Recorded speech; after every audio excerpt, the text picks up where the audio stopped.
Hi hello welcome to our channel. నేను మీ సిరి. కథలోకి వెళ్ళే ముందు లైక్ చేయడం మాత్రం మిస్ చేయకండి. ఇష్ట మనసకుడ పార్ట్ 86. మాలవిక ధరణిని కేక వేయడంతో బ్యాగ్తో సహా కిందకి దిగింది ధరణి. ధరణి ఎక్కడికి వెళ్తుందో అర్థం కానట్టు ఆమె వైపు మొహం చిట్లించి చూశాడు గగన్. మొత్తం తెచ్చేసావా? మాలవిక అడగడంతో తలాడించింది ధరణి. పార్వతమ్మలో కంగారు ఎక్కువైపోయింది. ఎక్కడికి మామ్? వెనక్కి వాలి కూర్చున్నవాడల్లా లేచి ముందు సర్దుకున్నాడు. ధరణికి విషయం అర్థమై ముసుముసుగా నవ్వుకుంది. తను ఒకటే వెళ్తున్నట్టు అనుకుంటున్నాడేమో అనిపించింది ఆమెకి. ధరణికి ఎందుకు అతన్ని ఆట పట్టించాలని థాట్ వచ్చింది. మాలవిక ఏదో చెప్పబోతుంటే అత్త నేను చెప్తానులే అన్నది ధరణి. తన మాటల వల్ల ధరణిలో ఉన్న కంగారు పోయిందని మాలవిక అనుకుంది. ఏం చెప్తావు? ఆమె ఎక్కడికో వెళ్తుందనే ఆలోచన అతనికి నచ్చక విసుక్కున్నాడు గగన్.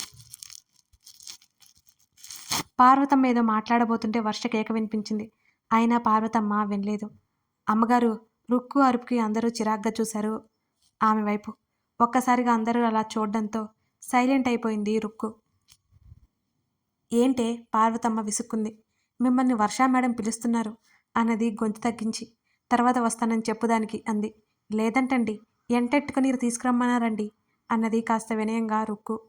నీతో మాట్లాడాలి కన్నా 5 నిమిషాలు ఆగు అని పార్వతమ్మ గగన్కి చెప్పింది. అతను తల ఊపాడు. వర్ష దగ్గరికి కోపంగా వెళ్ళిపోయింది పార్వతమ్మ. ఇప్పటికే లేట్ అయింది, మీరు బయలుదేరండి, బయట డిన్నర్ చేసి వెళ్ళండి మాలవిక చెప్పింది. ఎక్కడికి? గగన్ అన్నాడు. ధరణి చెప్తుందట, ముందు బయలుదేరండి. అమ్మ రేపు మాట్లాడుతుందిలే, అదేమంత ముఖ్యమైన విషయం కాదు. మాలవిక వాళ్ళిద్దరినీ బలవంతంగా ముందే బయలుదేరదీసింది. కనీసం ఫ్రెష్ అవనివ్వండి. గగన్ విసుక్కున్నాడు తల్లిని భార్యని చూస్తూ. తర్వాత అవుదువు, ధరణి చెప్పింది. అత్త కోడల్ని అదోలా చూస్తూ విసుగ్గా బయటికి నడిచాడు గగన్. అతను మళ్ళీ కార్ స్టార్ట్ చేశాడు. బ్యాగ్ వెనక సీట్లో పెట్టేసి ధరణి అతని పక్కన కూర్చుంది. ఎక్కడికి అని అడిగాడు. వెళ్ళేటప్పుడు ఎక్కడికి అని అడగకూడదు. ధరణి మాటలకు కళ్ళు చిన్నవి చేసి చూశాడు ఆమె వంక. నేను నీతో పాటు వస్తున్నాను, ఏం తప్పులేదు అని అన్నాడు. అయినా నాతో ఎక్కడ వస్తున్నావు నువ్వు? డ్రాప్ చేయడానికే కదా వస్తున్నావు. జుట్టు పైకి ముడిపెట్టుకుంటూ అతని వైపు చూసింది ధరణి. ఏంటి నాటకాలా అని అడిగాడు. కాదు, ఇప్పుడు డ్రైవర్ అంటే కష్టం కదా అంటుంటే టక్కున కారు ఆపేసి ఆమె బుగ్గలను గట్టిగా లాగి పడేశాడు. అబ్బా! ధరణి బుగ్గలు రుద్దుకుంటూ కోపంగా చూసింది అతని వైపు. సిటీ దాటావంటే కాలు విరిచేస్తా సీరియస్గా వార్నింగ్ ఇచ్చాడు ధరణికి గగన్. అయితే నేను మా అమ్మ వాళ్ళని చూడొద్దా ఏంటి? ఆమె మాటలు నమ్మక తప్పట్లేదు అతనికి. ఇంతకు ముందులా ఊరికి వెళ్ళడానికి తయారైపోయిందా అనుకున్నాడు. అయినా కారు ఆపేయంటి అని అడిగింది చుట్టూ చూస్తూ. ఆల్రెడీ చెప్పాను, నీ ఛాన్స్ అయిపోయిందిక, కార్ రివర్స్ చేస్తున్నా అంటున్న అతని మాటలకి ధరణి షాక్ అయినా టక్కున అతని చేతిని పట్టుకుని ఆపింది. అయ్యయ్యో, ఇప్పుడు వెనక్కి వెళ్ళిపోతే ఎలా? ధరణి కంగారు పడితే. అతను పట్టించుకోలేదు. మళ్ళీ స్టార్ట్ చేయబోతుంటే కీస్ తీసుకుంది ధరణి. పిచ్చిగాని పట్టిందా ఏంటి నీకు? ముఖం చిట్లించి ఆమె వైపు చూశాడు గగన్. ప్లీజ్ వెళ్తాను అని మూతి ముద్దగా ముడిచి అడిగింది ధరణి. No way, కీసివ్వు. అయితే నేను వెళ్ళొద్దా? అదే కదా చెప్పేది. అయితే నా ఇష్టం లేదా అని అడిగింది. అస్సలు, నిక్కచ్చిగా చెప్పేశాడు. అయితే నేను క్యాబ్ చేసుకుని వెళ్ళిపోతా, నా ఫ్లైట్ టికెట్ వేస్ట్ అవుతుంది అంటూ కీస్ అతని చేతిలో పెట్టి కారు డోరు తీయబోతుంటే అది రాలేదు. డోర్ లాక్ తీ అంటూ అతని వైపు చూసేసరికి అప్పటికే అతని ముఖం ఎర్రగా అయిపోయింది. అమ్మో, మొదటికే మోసం వస్తుందేమోనని ధరణి కాస్త జంకింది. ఆమె చేతులు పట్టుకుని మీదకు లాక్కున్నాడు గగన్. రావడం పోవడం అంతా నీ ఇష్టమేనా? ఒకసారి వచ్చాక ఏది నీ చేతిలో లేదు, అర్థమైందా? పిచ్చి పిచ్చిగా వేషాలు వేయకుండా బుద్ధిగా కూర్చో అన్నాడు గగన్. ఆమెను విసుగ్గా వెనక్కి వదిలి కార్ స్టార్ట్ చేశాడు అతను. నువ్వు ఎలాగో ఆఫీస్కి వెళ్ళిపోతావు కదా, నాకు బోర్ కొడుతుంది కదా ఇంట్లో, అందుకే. అతను చూసిన చూపులకి ధరణిక ఆపేసింది మాటలు. వద్దు వద్దు, యూటర్న్ తీసుకోవద్దు, నేను ఎక్కడికి వెళ్ళట్లేదు. దగ్గరలో యూటర్న్ బోర్డు కనిపించగానే ధరణి గట్టిగా చెప్పింది అతనికి. అయినా అతను అలాగే అటే వెళ్ళిపోతుంటే అత్త మనల్ని మన గెస్ట్ హౌస్కి వెళ్ళమంది అంటూ గట్టిగా అరిచింది ధరణి. యూటర్న్ తీసుకోబోతున్నా అతని కారు ముందుకెళ్ళిపోయింది. అప్పటికే కాల్ చేసేలా చూస్తున్నాడు ఆమెని. ధరణి నవ్వింది అతని వైపు చూసి. రెస్టారెంట్ ముందు కారు ఆపాడు. ఇంకా సీరియస్గా ఉన్నాయి అతని చూపులు. అతని వెంటే లోపలికి నడిచింది ధరణి. మెనూ చూసి ఫుడ్ ఆర్డర్ ఇచ్చారు. నేను డెసిషన్ మార్చుకున్నా. పద నిన్ను ఎయిర్‌పోర్ట్‌లో డ్రాప్ చేస్తా. సన్నగా పెదవులు సాగదీస్తూ అన్నాడు గగన్. తింటున్న ధరణికి పొలమారింది. ఆమె తల మీద తట్టి నీళ్లందించాడు. ఏం మాట్లాడకుండా గుర్రుగా చూస్తూ వినడం కొనసాగించింది. ఇద్దరూ తినేశాక బయటకొచ్చారు. ఇంతకీ ఫ్లైట్ ఏ టైంకి? ఆమె కారు ఎక్కుతుండగా అడిగాడు. నేనెక్కడికి వెళ్ళట్లేదు అంది ధరణి. నేను ఎలాగో ఇంట్లో ఉండట్లేదు. నీకు బోర్ కొడుతుంది కదా! నెల రోజులు ఉండేసిరా కార్ స్టార్ట్ చేస్తూ చెప్పాడు. ఆ రోజు తన తల్లి రమ్మంటున్నా వెళ్ళని ధరణి ఈరోజు ఎలా వెళ్తుంది? ఉహుహు ఊరికే చెప్పాను. ఫ్లైట్ లేదు, టికెట్ లేదు. గెస్ట్ హౌస్ కంటే తీసుకెళ్ళి నాకు కూడా తెలియదు ఎందుకో. అత్త చెప్పింది. నేనెప్పుడూ రాలేదు. ధరణి మూతి ముడుచుకొని చెప్పింది. నీ కోరిక నేనెందుకు కాదంటాను చెప్పు అన్నాడు. బుద్ధి తక్కువైంది. ఇంకోసారి ఇలాంటివి అబద్ధాలు చెప్పను ప్లీజ్ ఆమె బ్రతిమాలింది. అతని కారు వాళ్ళ గెస్ట్ హౌస్ వైపుకి వెళ్ళింది. హమ్మయ్య అనుకుంది ధరణి. ఏంటి నీ కేకలు? పార్వతమ్మ విసుక్కుంటూ వర్ష దగ్గరికి వెళ్ళింది. నా ఫోన్ ఎక్కడ పెట్టావు నానమ్మ? అర్జెంట్ ఫోన్ కాల్ మాట్లాడుకోవాలి కంగారు పెట్టింది వర్ష. ఎక్కడో పెట్టాను గుర్తులేదే. గుర్తు చేసుకున్నానమ్మా. ఎవరుక్కు ఆ ఫోన్ ఎక్కడుందో చూడవే అండంతో వెతికింది. చివరికి అది దొరికి బయటకొచ్చింది పార్వతమ్మ. అప్పటికే 10 నిమిషాలు గడిచిపోయాయి. అప్పుడు అసలు విషయం గుర్తుకొచ్చి హాల్లోకి పరిగెత్తినట్టుగా నడిచింది. ఆమె వెనకే వస్తున్న రుక్కుకి పార్వతమ్మ హడావుడి అసలు ఎందుకో అర్థం కాలేదు. హాల్లో మాలవిక మాత్రమే ఉంది. భర్తని భోజనానికి పిలుస్తుంది. మాలా ఎక్కడే వాళ్ళు? పార్వతమ్మ కంగారుగా అడిగింది. ఎప్పుడో వెళ్ళిపోయారు. భోజనం చేద్దాం పదమ్మా చెప్పి గదిలోకి వెళ్ళిపోయింది మాలవిక. పార్వతమ్మ విస్తుబోయింది కూతురు మాటలకి. ఒక్కసారి దగ్గరయ్యాక ఎట్టి పరిస్థితుల్లోనూ దూరం అవ్వలేరు. ఈ వర్ష కూడా ఇప్పుడే పిలవాలా? ఓరి భగవంతుడా! ఏం చేయాలి ఇప్పుడు? పార్వతమ్మకి గుండె దడదడలాడిపోయింది పాపం. తన మనవడికి ఏమవుతుందో అనే భయం పట్టుకుంది ఆమెలో. వెంటనే గగన్కి కాల్ చేయబోతుంటే ప్రకాష్ మాలవిక బయటికి రావడంతో ఆ పని విరమించుకుంది పార్వతమ్మ. అర్థం కాలేదు ఆవిడకిక.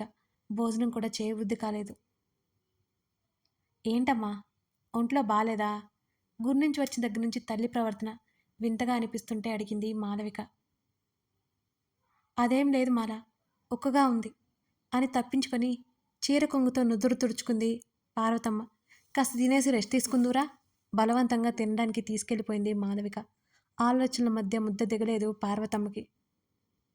తల్లి ప్రవర్తన వింతగా తోస్తున్నా ఆమె బయటకు చెప్తుందని ఎదురుచూస్తోంది మాలవిక. ఎందుకంటే ఆమె లోపల దాచుకునే రకం కాదని ఆవిడికి బాగా తెలుసు. నీ కోరిక నేనెందుకు కాదంటాను చెప్పు అని అన్నాడు గగన్. బుద్ధి తక్కువైంది.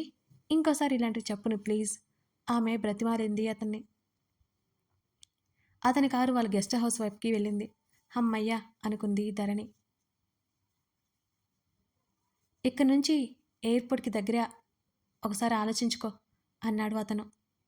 ధరణి నమస్కారం పెట్టేసింది. ఆమె లెంపలు వేసుకుంది. అతను సన్నగా నవ్వుకుంటూ కారు దిగి వాచ్మెన్ చేతికి కీసిచ్చాడు. ఇద్దరూ లోపలికి నడిచారు. మెయిన్ డోర్ తీశాడు. లోపలికి వెళ్ళి లైట్ ఆన్ చేయగా చుట్టూ కళ్ళతోనే చూసింది ధరణి. అప్పుడు తాము ఉంటున్న ఇంటిలో బాగా ఉంటుందేమో కానీ చాలా నచ్చింది ధరణికి అది. ఆ కింద రూమ్ వైపు ధరణి వెళ్ళిపోతుంటే మాస్టర్ బెడ్రూమ్ పైన అంటూ మెట్ల వైపు నడిచాడు అతను. ఆ గది తలుపు తెరవబోతుంటే ధరణి ఆపింది అతన్ని. నేను కూడా ఫ్రెష్ అవ్వాలి. నువ్వు ఇంకో రూమ్కి వెళ్ళు అన్నది అతన్ని చూస్తూ. విడివిడిగా ఎందుకు? అతని మాటల్లో అర్థం బోధపడి నోరు తెరిచింది ఆమె. వెంటనే ఆమె కళ్ళు నేలకు వాలాయి. అతడు బ్యాగ్ తీసుకుని వెళ్ళిపోతుంటే నా బట్టలు అంటూ ఆపింది. ఉఫ్ ఏమైంది నీకు ఇవాళ? తిక్క తిక్కగా బిహేవ్ చేస్తున్నావు అని విసుక్కున్నాడు గగన్. నువ్వు వెళ్ళు, నీ బట్టలు బయట పెట్టి ఉంచుతాను అనగానే నిట్టూర్చి అతను గదిలోకి నడిచాడు. అతని బట్టలు తీసి ఆ బెడ్ మీద పెట్టింది ధరణి. ఈ ఇంట్లో ఎవరైనా ఉంటారా?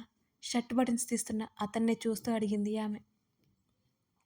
ఉండరు, మామ్ క్లీన్ చేయించినట్టుంది అని అన్నాడు అతను. వాళ్ళు వెళ్తుండేసరికి అన్నీ రెడీ చేసి పెట్టినట్టుంది అనుకుంది ధరణి. వెంటనే తను ఆ పక్క గదిలోకి వచ్చేసింది. ఎటు చూసిన తెల్లని పరదాలతో తెల్లని పాన్పుతో మరింత అందంగా ఉంది ఆ గది. గులాబీలు మల్లెలు అక్కడక్కడ రేకుల్లా మారిపోయి ఉన్నాయి. సెంటెడ్ క్యాండిల్స్ ఇంకా వెలిగించనే లేదు. ఆ క్యాండిల్స్ అన్నీ వెలిగించింది ధరణి. ఇక ఫ్రెష్ అవ్వడానికి వెళ్ళిపోయింది ఆమె. తన అత్త పెట్టిన తెల్ల చీర చూసి నవ్వుకుంది. పాము కూసంలా సుత్తి మెత్తగా ఉన్న ఆ చీర కట్టుకుంది.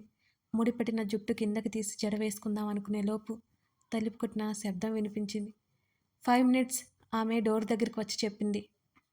నోరు మూసుకుని డోర్ ఓపెన్ చేయి. అతని స్వరం విసుగ్గా వచ్చింది. ముఖం నల్లగా పెట్టుకుని తలుపు తెరిచింది ధరణి. లోపలికి వచ్చి రాగానే ఓ మధురమైన పరిమళం అతన్ని చుట్టేసినట్టు అనిపించింది. గదిలోకి రాగానే చుట్టూ ఒకసారి చూసి ధరణి వైపు చూశాడు అతను. భుజం మీద చీర పవిట ఎక్కడ జారిపోతుందో అని చేత్తో పట్టుకుని ఉంది. ఆమె చెవులకు గాని మెడలో కానీ ఇంకా ఏ ఆభరణాలు వేసుకోలేదు. ఆమె ముక్కుకున్న ముక్కెర సన్నగా మెరుస్తుంది. ఆమె నుదురు మీద తడి ఇంకా అలాగే ఉంది. ఆమె ఇంతకు ముందే బయటకు వచ్చిందని అతనికి అర్థమైంది. అతను అలా సడన్గా రావడంతో ఏం చేయాలో అర్థం కాలేదు ధరణికి. సెంటెడ్ క్యాండిల్ సువాసన వెదజల్లుతుంటే ఒక్కసారిగా గాఢంగా ఊపిరి పీల్చి ధరణి చేతిని అందుకున్నాడు. అప్రయత్నంగా ఇద్దరి మధ్య దూరం తరిగిపోయింది. అతని చెయ్యి ఆమె మొహం దగ్గరికి వస్తుంటే ఆమె కళ్ళు దించేసుకుంది. ఆమె చెంప మీద అతని మునివేలు తాకుతుంటే ఆమె పెదవులు చిగురుటాకులైపోయాయి. అతని బొటనవేలు ఆమె కింద పెదవిన చేరింది. ప్రతిసారిలా ఈసారి కూడా అతని స్పర్శ కొత్తగానే ఉంది. అతని ఊపిరి స్పర్శ ఆమె చెంప నుంచి మెడని తాకుతోంది. ఊపిరి బిగబట్టింది. మరుక్షణం అతని చెయ్యి ఆమెను చుట్టేసింది. దగ్గరికి రాకపోవడంతో అతని ఛాతీ మీద చేతులు నిలిపి తలెత్తి చూసింది. ఆమె పవిట ఇద్దరి మధ్య ఊపిరాడక ఉక్కిరిబిక్కిరైంది. నెమ్మదిగా కళ్ళు ఎత్తి అతని ముఖంలోకి చూసింది. ఆమెతో పాటే ముందుకు అడుగులు వేస్తుంటే ధరణి అలాగే వెనక్కి నడిచింది. కర్టన్ వేసేశాడు అతను.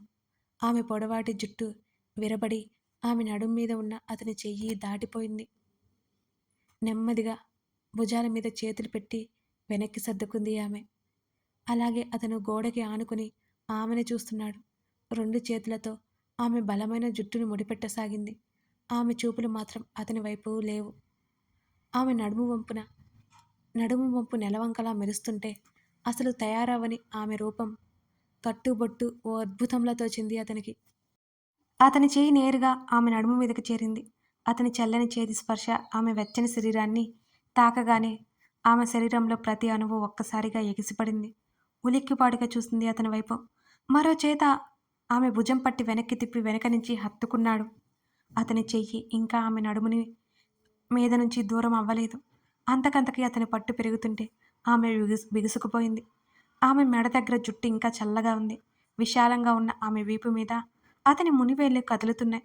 ఆమె తల అతని గడ్డం దగ్గర మాత్రమే ఉంది. అతని పెదవులు ఆమె వీపు మీద చేరగానే ఆమె కాలువేళ్ళు ముడుచుకుపోయాయి. ఎన్నో రోజుల తర్వాత ఈ దగ్గరతనం కొత్తగా బిడియంగా కంగారుగా చెప్పలేనన్ని భావాలతో ఉంది. ఆమె వీపు మీద నుంచి ఆమె భుజం మీదకి అతని పెదవులు చేరాయి. అతని మీసం ఆమె మెడవంపులో గుచ్చుకుంటుంటే తల వెనక్కి వాల్చేసి గట్టిగా కళ్ళు మూసేసుకుంది ధరణి.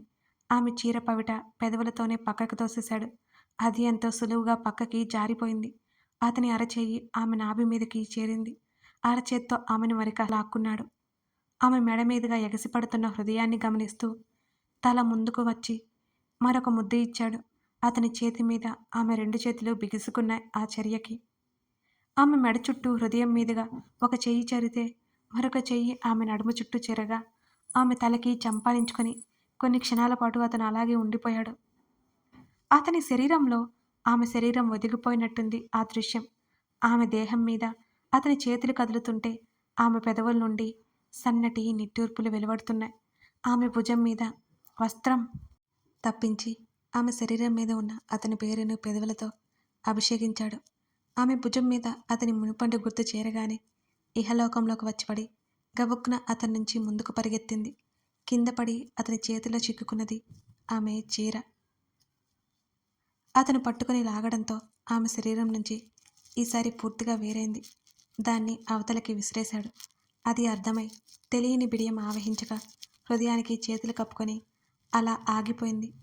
ఆమెని ఆ తెల్లటి పాంపి మీద చేర్చి ఆమె కాళ్ళ పక్కన కాస్త చోటు చేసుకుని మోచేతి మీద బ్యాలెన్స్ చేసుకుని అలా వాలినట్టు కూర్చున్నాడు. ఊపిరి బిగబట్టి గట్టిగా కళ్ళు మూసుకుంది ఆమె. ఆమె పాదం మీద అతని చెయ్యి పడగానే టక్కున కళ్ళు తెరిచింది ధరణి. సన్నటి అందేలతో తామర రేకుల్లా ఉన్న ఆమె పాదాల మీద పెదవులు నిలిపాడు. ఊహించలేదు అసలు తను. ఒక్క క్షణం అదిరిపాటుతో లేచి కూర్చుంది ఆమె. భుజం మీద చేతిని వేసింది. వద్దు అన్నట్టుగా. పట్టించుకోలేదు అతను. తన్మయత్వంతో ముడుచుకుపోయింది. ఆమె నాభిని చేరిన అతని పెదవులు ఓ రకమైన మైకంలోకి నెట్టేస్తుంటే అతని తలను తనకేసి అదుముకుంది. అప్పటికే అతని పట్టుకి ఆమె ఉదర భాగమంతా సింధూర రంగుని అలుముకుంటే అతని మునిపంటి గుర్తులు రుధిరవర్ణాన్ని నింపుతున్నాయి. ఆమె చిరుపలుకులు అతనిలో మోహావేశాన్ని తట్టిలేపుతున్నాయి ఆ క్షణం. అదే సమయంలో అతని ఫోను మోగింది. ఏవో లోకాలలో విహరిస్తున్న ఇద్దరు ఈ లోకంలోకి వచ్చిపడ్డారు. అప్పటి వరకు మొబైల్ అతని పాకెట్లో ఉన్న విషయం గమనించి బయటకు తీశాడు. ఆమె పొట్ట మీద చెంపా నుంచి ఎవరు కాల్ చేస్తున్నారో చూడగానే అతని పిఏ చరణ్ అని అతనికి అర్థమైంది. ఇంట్రెస్ట్ లేదు అంటూ ఆమె పక్కన మొబైల్ విసిరేశాడు గగన్. నేనేం మాట్లాడాలి అని కంగారుగా అన్నది ధరణి. అతను పట్టించుకోలేదు. ఆ ఫోన్ మోగడం ఆపనేలేదు అసలు. ముఖ్యమైన కాల్ ఏమో మళ్ళీ చేస్తున్నారు అంటూ అతనికి ఇవ్వబోతుంటే అతను అసలు బిజీగా ఉన్నాను, డిస్టర్బ్ చేయకు అన్నాడు ఆమె దేహంతో బోల్డన్ని ఆటలాడుతూ. మెలికలు తిరిగిపోయింది ధరణి. లిఫ్ట్ చేయనా మరి అని అడుగుతుండగానే అతని గుర్తు ఆమె శరీరం మీద పడగానే బావా ప్లీజ్ అరిచింది చిరుకోపంగా. అతను పట్టించుకుంటేగా. ఈసారి అతని ముఖం ఆమె హృదయం మీదకి చేరిపోయింది. ఒక్క నిమిషం అతను లేవకుండా గట్టిగా అతని చుట్టూ చెయ్యేసి పట్టుకొని ధరణి కాల్ లిఫ్ట్ చేసింది. కథ కొనసాగుతోంది. ఇంతకీ చరణ్ ఎందుకు కాల్ చేసినట్టు? పార్వతమ్మ ఇక తన ప్రయత్నాన్ని మానుకుంటుందా? తెలుసుకోవాలంటే తర్వాత భాగం చూడాల్సిందే. లైక్ చేయడం, కామెంట్ చేయడం మర్చిపోకండి ఫ్రెండ్స్. ఇప్పుడే మన ఛానల్ని చూస్తున్నట్లయితే అలా సబ్స్క్రైబ్ చేసుకోండి. 1 సెకండ్ పని కదా, మర్చిపోకండి ఫ్రెండ్స్. Thank you.